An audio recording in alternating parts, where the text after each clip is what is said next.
So ட்ரம்ப்புக்கு வந்து ரெண்டே ரெண்டு விஷயந்தான் அவருக்கு தெரிஞ்சது. இது வந்து உண்மையா இல்லையான்றதை மறக்காமல் கமெண்ட் செக்ஷனில் மென்ஷன் பண்ணுங்கள். ஒன்று வந்து தற்பெருமை, தன்னை பற்றி யாராவது பெருமையாக பேசிகிட்டு இருக்கணும், ஓகேங்களா? பெருமையாக பேசுறது இல்லாமல் அடிப்பணியணும், சலாம் போடணும். ரெண்டாவது விஷயம் ஈகோ. இந்த ரெண்டு விஷயத்தால் தான் அமெரிக்கா ட்ரம்ப் கண்டிப்பாக ஒரு பெரிய பிரச்சனைக்குள்ளே போக போகிறாங்கன்றது நிதர்சனமான உண்மை. இதுவும் உண்மையாக தான் மறக்காமல் கமெண்ட் செக்ஷனில் மென்ஷன் பண்ணுங்கள்.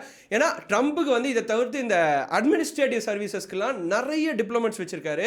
ஸோ அவங்க சில ஐடியாஸ்லாம் கொடுப்பாங்க. ஸோ அதெல்லாம் பொறுமையாக ஹேண்டில் பண்ணுவார். பட் என்ன தான் நீ ஐடியாஸ் கொடுத்தாலும் நீ எனக்கு வணக்கம் சொல்லலையா அப்படின்னு ட்ரம்ப்புக்கு கோவம் வந்துச்சுன்னா அங்கே யார் என்ன சொன்னாலும் கேட்க மாட்டார். இது நீங்கள் நிறைய இடத்துல பார்த்துக்கலாம். ஸோ நிறைய யூரோப்பியன் நேஷன்ஸு, அது மட்டும் இல்லாமல் பாகிஸ்தானு, இந்த சைடில் தைவான், இந்த மாதிரி கண்ட்ரீஸ்லாம் அமெரிக்காவுக்கு சலாம் போடுற டைமில் இந்தியா மட்டும் ஏன் போட மாட்டேங்குது? அதே சமயம் சைனாவும் இப்போ வந்து ஒன்று சேர்ற மாதிரி இருக்காங்களே, ரஷ்யாவும் இப்போ பிரிக்ஸில் ஒன்று சேர்ற மாதிரி இருக்காங்களே அப்படின்றது தான் ட்ரம்ப்போட ஒரு மிகப்பெரிய தலைவலியாக இருக்குது.